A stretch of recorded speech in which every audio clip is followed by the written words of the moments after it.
Kęty. 11 sierpnia 1905 roku. Auschwitz. 5 stycznia 1942 roku. Urodził się w Kętach, w rodzinie, która zaszczepiła w nim wiarę i pracowitość. Wstąpił do Salezjanów młodo, złożył śluby, przyjął święcenia i przez lata oddawał się pracy z młodzieżą. Był kierownikiem oratorium, katechetą, bibliotekarzem. Jego życie było prostą codziennością posługi. Msza, katecheza, spotkanie z młodymi. I w tej prostocie kryła się jego siła. Wspominamy go przez obrazy. Poranne msze w kaplicy, rozmowy z chłopcami w oratorium, książki w bibliotece, ciche obowiązki, które trzymały wspólnotę razem. To były gesty bez rozgłosu, ale pełne znaczenia.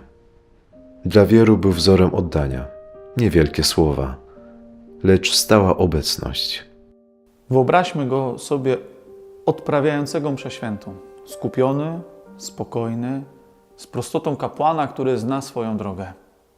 To właśnie po jednej z takich mszy, 22 maja 1941 roku, został aresztowany w święto Wniebowstąpienia Pańskiego. Ironia losu, która podkreśla dramatyzm tej chwili. Trafił najpierw do więzienia Montelupich, potem wraz z innymi Salezjanami został przewieziony do Auschwitz. Warunki były nieludzkie. Bicie, głód, praca ponad siłę, brak opatrunków. Ksiądz Mroczek cierpiał na ropień. W obozie opatrunki wydawano rzadko, a warunki higieniczne były fatalne. Poddawano go kilku operacjom w skrajnie złych warunkach. Ostatnia operacja 5 stycznia 1942 roku okazała się dla niego śmiertelna.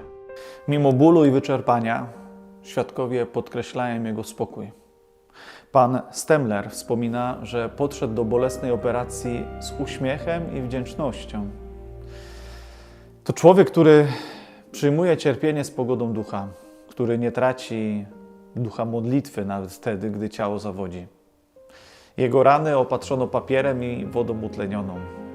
Rano znaleziono go martwego. Ciało zabrano do krematorium. Aresztowanie wpisuje się w szerszy kontekst prześladowień duchowieństwa. Gestapo oskarżyło go o przynależność do organizacji wojskowej. Zarzut fałszywy, użyty jako pretekst.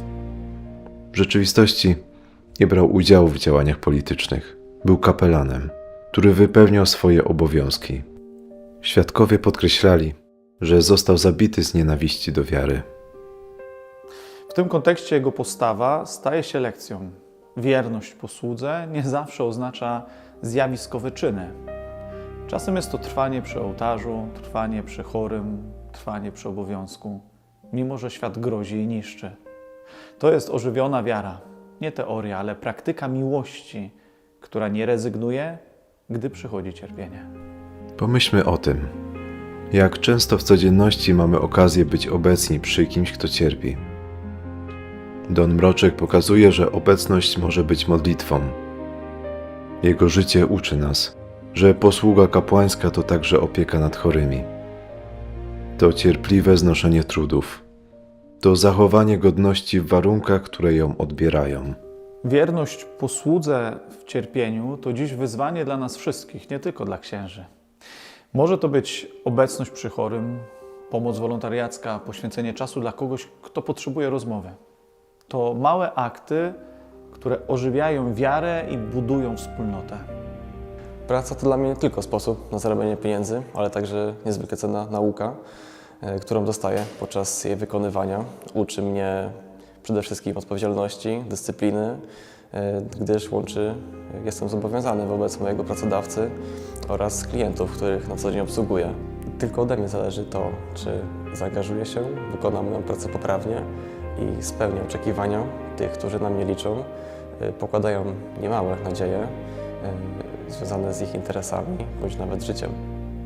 Ponadto każdego dnia praca stawia przede mną ogromne wyzwania, kształtując tym samym mój charakter, szczególnie kiedy nie jest łatwo, a ja sam mam wrażenie, że wszystkie okoliczności sprowadzają się przeciwko mnie. W mojej pracy jako agent obsługi pasażerskiej na lotnisku często, codziennie tak naprawdę spotykam ludzi w bardzo różnych momentach ich życia Jedni lecą na długo wyczekiwane wakacje, drudzy w sprawach biznesowych. Wielu z nich, wiem, że dla wielu z nich to będzie dopiero pierwszy lot w ich życiu, a dla innych to już któryś z kolei w tym miesiącu. I właśnie wtedy praca uczy mnie empatii wobec drugiego człowieka, wyrozumiałości oraz ogromnej cierpliwości. To chyba dzięki niej nauczyłem się postrzegać zawsze człowieka na pierwszym miejscu, a dopiero później problemy, z jakimi przychodzi mu się zmierzyć, najczęściej niestety samemu, bez żadnej pomocy.